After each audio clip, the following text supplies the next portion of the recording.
Kevin McCarthy is the Republican leader in the House, and God willing, he'll be the Speaker, because this is painful to watch this Nancy Pelosi day in and day out. Now, Kevin McCarthy, we know what Nancy Pelosi wants to do. She wants to destroy our fiscal system. She wants to reward blue states and their massive overspending on pensions. She wants to destroy our electoral system. She wants borders wide open. She wants to give everything to illegal aliens. What is it that we want to do on the conservative side? Mark, you lay it out very well. And I think in every election... How the hell do you deal with this woman? I got to be honest with you. I can't stand it, and I don't have to deal with her. All right, anyway, go ahead. It is not easy. But your listeners need to understand, and the country needs to understand, the contrast and what is at stake in this election. And you could sum it up, put it in three different forms. I mean, you laid it out. What do the Democrats want? It's very easy. 3D things. They want to defund our police and our border patrol. They want to dismantle what we know as a social, economic, and political institution. Omar literally said, a woman born in Somalia in a refugee camp in America brings her to this country, makes her a citizen, she becomes a congresswoman, and she thinks you need to dismantle America. And then Pelosi simply wants to destroy our economy with taxes. Everything about it, the way we vote. Republicans, it's very simple. Think of the three things we want. We want to renew the American dream. What's it mean for the individual to have the liberty, the freedom, the school choice, to be able to expand any opportunity? We want to restore our way of life. We want to be safe to walk in the streets again. We want to be able to go to our cities and love them. We want to be able to go to our shops. We want to open up safely, smartly, responsible. And then we want to rebuild the biggest economy this country has ever seen, nor this world. It's very simple.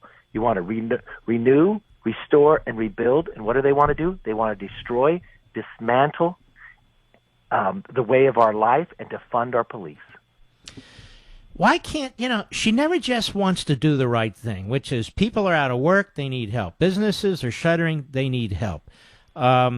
People are having trouble pay their rent. And how about we put a little bit more money in their pockets by eliminating temporarily the payroll tax? No, you can't just do that. No. We got to always fundamentally transforming America. You live in California. That's your district. She wants to turn the whole country into California with her voting madness, doesn't she? Yes, it's even worse because I live in a part of California that's more like Texas. She lives in San Francisco, and she's trying to make it that way. Remember, though, America needs to understand, she has done this every step of the way. When we went to put the CARES Act together, remember she flew in, we had to have this meeting, and she held that bill up for everyone that was going to get laid off. We had a PPP, a program to keep you hired. She held it up for a week. Then when we needed more money for the successful PPP program for those small businesses, what'd she do? She went to a refrigerator with her gourmet ice cream and said no. And by the way, that was really a turnoff since I'm lactose intolerant, just so you know. Yeah. And now what is she doing now? When the president sits here, let's get this economy moving. Okay, I'll do the unemployment insurance to make sure to help those. But let's get the small businesses going in. Let's get the schools back open up. She says no and claims the Republicans are doing something. When she held up the first bill, the only thing that she got in that bill was more money for the Kennedy Center. Think about what she's asking for now. I mean, she's talking about pensions for these blue states that have mismanaged. I mean, every major city from Portland, Chicago to New York, no one feels safe. Crime is rising. If the Democrats took control, that would be our entire nation. Mm-hmm. How does it look in the House, some of these races you're focused on? Does it look like we'll chip away or take it over or hold our own or what? Look, we've got a great opportunity. We need the president's race to get a little closer. But when she got held the gavel, it took us 19 seats to win the majority. Today it's 17. She had to give me more seats on committees because there's more Republicans and less Democrats in the last 2 years. We won a seat that they won by 9 points that Hillary carried it. It was in California. Mike Garcia won, not by a few hundred, by 10%. That was just 2 months ago in the middle of COVID. And you know what they did? They changed the election process where they mailed everybody a ballot, and we still won. Mm-hmm. So there are 42 other seats that are better for Republicans to win in than the seat Mike Garcia just won in California. And remember, The last time in California that a Republican flipped a Democrat seat was 22 years ago. So, yes, we got a great opportunity to win. We just need help. What COVID does, it benefits an incumbent. They got more money than the Republicans. We just need to get our message out. So if people want to go to takethehouse.com, they could help a number of candidates out there, and we can win. You got these phony moderate Democrats. You know, they go home. They're not moderate. They're not moderate. They go home. They talk a good game. Yes. They vote for Pelosi. They vote for impeachment. They vote for massive spending. What makes them moderate? Nothing makes them moderate except when they want to be a part of a campaign. You know what they really do? They let AOC run this party. Joe Biden is not ahead of the party today. It's Bernie Sanders. He has surrendered to the socialists. Which one of them stands up to AOC or Tlaib or the others when they say they disagree with this nation? Who stands up to them for the American way of life? They don't. Pelosi, does she stand up when they tear down Father Sarah in San Francisco? No, she said people will be people. She lets the mob run. If you're going to be a lawmaker, you're supposed to write the laws, not encourage people to break them. Mm-hmm. I do notice, whether it's the House Judiciary Committee, and I thought a couple of those Democrats were going to start throwing Molotov cocktails at the Attorney General there.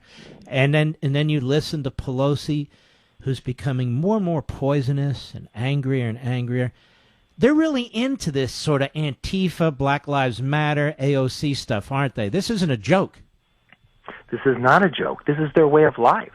They won't stand up for Israel anymore. Mm-hmm. When that was a nonpartisan issue, they won't stand up for it. They are more concerned about blaming Trump than condemning China. You know what they say? You had the chairman of Armed Services. I put a bill on the floor that would sanction anybody caught hacking into our companies to try to steal the vaccine. We found 2 Chinese doing it. You know what he stood on the floor to say? It's not China's fault, or nor is this China responsible. Who is that? What's his name? Adam Smith. Then you got Adam Lord. Schiff saying the exact same thing. When the president rightfully shut down that consulate of the Chinese in Houston, everybody says it was the main place. What they start doing, they started burning things at the top. Adam Schiff, everybody called it the hub of espionage. Adam Schiff said it was a distraction. Mm-hmm. Nancy Pelosi will not condemn China for the thousands of people they have killed in America and around the world. She thinks it's a distraction to go after China. Well, you know what? How dare her call it the Trump virus, and she won't even call it the China virus. At least call it the Xi virus. I mean, they're politicizing this virus. They are. And think for one moment, what if they were in charge? What would have happened? Well, we never would have stopped those planes from China coming to America because Joe Biden says that was wrong when President Trump did that. Nancy Pelosi invited people down to Chinatown in San Francisco a month after the president stopped those planes coming in. We would have been in dire straits. And then the president doing this operation to get these vaccines going forward, we've never seen anything like this. This is the Manhattan Project of vaccines. It's unbelievable what's happening and what's coming onto the forefront. Mm-hmm. We've got 6 promising companies right now in the phases that we had never seen before. And the therapeutics, this is the president looking to the future of making sure that he solves this problem. Mm-hmm. In terms of the House, I want to get back to the election here. Yes. Are you concerned we might lose seats? Look, they tried redistricting in North Carolina. I look at it, we've got 30 seats that Democrats sit in that President Trump carried. If we get out, campaign for the president, not only will we win the presidency, we'll win the House. There are 8.8 million people who voted in 2016 for the president but did not turn out in the 2018 elections. Mm-hmm. Had they turned out in the 2018 elections, we would be in the majority right now by 9 seats. The president would not have been bogged down by impeachment. We would have been moving forward. We would have been in such a stronger position than having Nancy Pelosi where she was today. The only question is whether we win or lose is whether the American people is willing to stand up. If I look at poll after poll, it's improving. Joe Biden, he can't carry out a sentence. Mm-hmm. He questions a reporter if they ask him if he's ever had a cognitive test. He calls him. I mean, you watch what it is. He thinks that person's a druggie for asking. Oh, jeez. You know, Every day he makes an off-putting comment, a bigoted comment, and they just let it slide. It's unbelievable, this comment. And what did he say the other day about, Latinos are diverse, unlike African Americans with a few exceptions. I'm going, what the hell is that? That's not the first time he's made comments about African Americans. And think of this. This is a man who's not tired because he has nothing on his schedule about one interview a day. What if he was in the White House and he had pressure put to him? Mm-hmm. How can it's frightening. It's frightening. And really, Bernie Sanders runs this party now. These are his ideas. These are his agenda items. And I fear for this country. I mean, if they win the presidency and they hold the House and they take the Senate, there's nothing to stop them. No, because you know what? They'll change the rules of America. Yes. They'll add to the Supreme Court. They'll change. We'll no longer have 50 states. We'll have 52 states. Mm-hmm. They've already voted for D.C. to become a state. Mm-hmm. You know what else they'll do? They'll do the things they do in California, where they allow illegals to vote. Right now, they allow them to vote in school boards. They lowered the voting age to 17. They give you 17 more days to turn in your ballots. They'll rig the system in any shape or form. So we never win. Exactly. The end justifies the means for these people. They're Machiavellian in everything they do. All right, we'll keep fighting. The country first.